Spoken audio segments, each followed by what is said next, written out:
Hello, and welcome to Jim's YouTube channel, where I hope to be posting for you tutorials on how to do a couple different programming languages and some security stuff as well.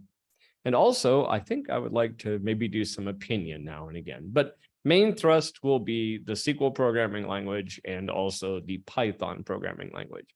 This will also entail some pandas as well.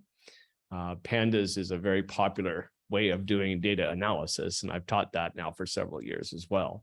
I've taught SQL for a bloody long time, almost 30 years at this point. I've taught the SQL language, so I've been around for a long time on that. I'd love to teach you some of that as well.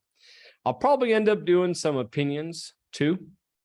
I wanted to show you something just real quick, because people will ask, why are you doing SQL versus some other language? Or why are you doing Python versus some other language? So let's see if we can get a share thing here real quick.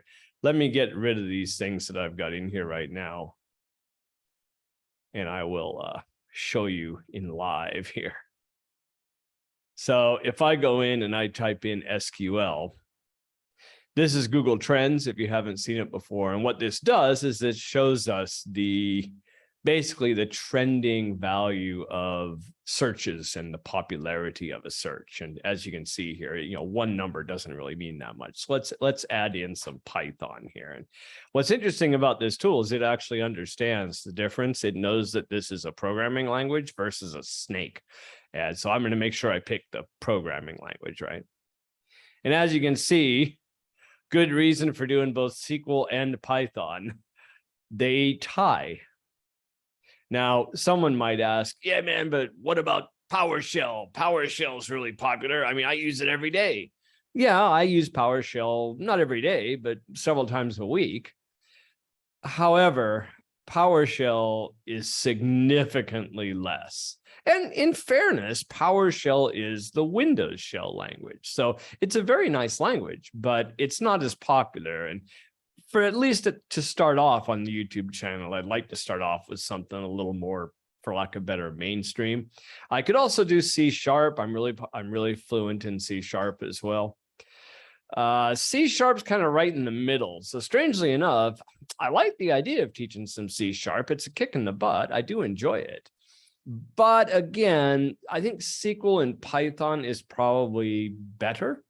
Now, another thing you might want to notice here is that this actually says Mexico.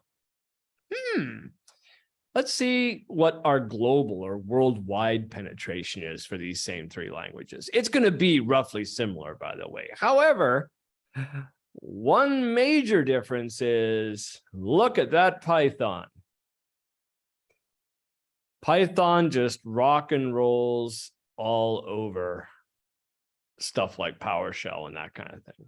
So for now, anyway, I want to stick with SQL, just basically a beginner's tutorial to start off with in proper and well done SQL programming. And I'm going to do a nice little rundown on Python and a nice beginner's rundown on how to work with Python. Basically, features of the language, get you some good habits. And we'll probably even get into some pandas eventually, data analysis, since I've taught that now for almost 5 years now. But I've taught data analysis for many years in SQL. It's just Python and pandas. I've only got about 5 years. But relative to SQL, I've taught SQL for nearly 30 years. Literally, I worked on SQL back when it was SQL 7, right at the transition from SQL 6.5 to 7. So I've been doing that for a long time. So back to you folks from our desktop. I might do some opinions here and there too. We'll see.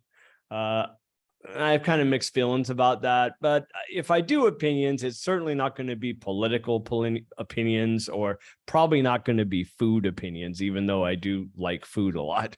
And I live in a tourist location, Puerto Vallarta, where we end up having a lot of foodies and stuff here too. Puerto Vallarta is getting kind of known for being that, but I probably wouldn't put that on this channel. I would probably make a different channel for doing any kind of food stuff, but we'll see.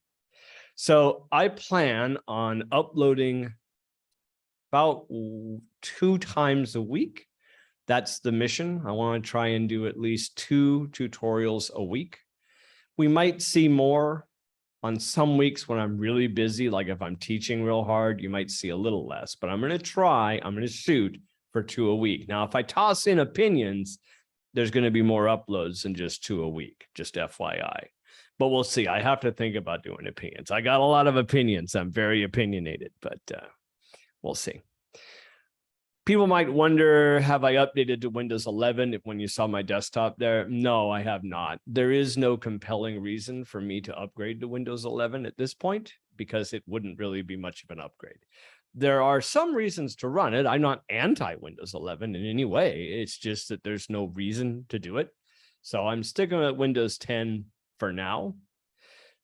Eventually, yeah, but for now, we'll stick with Windows 10. If I want to show you something in Windows 11, I always have virtual machines. So there we are. As far as support goes, if you would like to support the channel, there's going to be a link to my Patreon, which I will pin and have in the description. I would really appreciate even $1 a month. You can support Jim with even $1 a month. That's all we ask. But yeah, if you find my content is useful and you find that you're enjoying the tutorials and hopefully opinions, please, I would really appreciate it. It's conceivable that one day I will want to switch from doing my regular teaching into doing YouTube, so I'm a little more control of my time. But I would really, really appreciate any kind of support you could give. I'm going to try and not be running ads if I can help it. I would rather have it be a Patreon supported site than an ad supported site, just to keep the videos chill and not interrupting you all the time with ads if I can help it. Let's put it that way. So I'll give you a link. It'll be in the description. I will always try and have any code that I make available for you to download. I have a GitHub site that'll come when I start doing the tutorials. I'll actually give you a link to the GitHub site so you can go and grab my code as well. I could also do it on Dropbox too, but I'll try and do it on GitHub as much as possible. So you'll have the code from our experiments and tutorialing, and you'll also have obviously the video as well. I probably won't do written instructions for the tutorials though, just FYI. Other than that, I think we're good. Welcome to the channel. Appreciate your time. I hope that I'll be able to do some stuff that you'll like, and I hope that you will enjoy. And with that said, thank you very much and have a good one. See you later.